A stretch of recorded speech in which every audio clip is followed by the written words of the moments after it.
sa'yo ang nararamdaman ng pusong ito.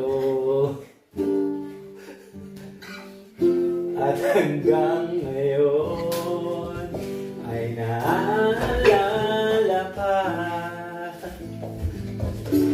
Muntik na kita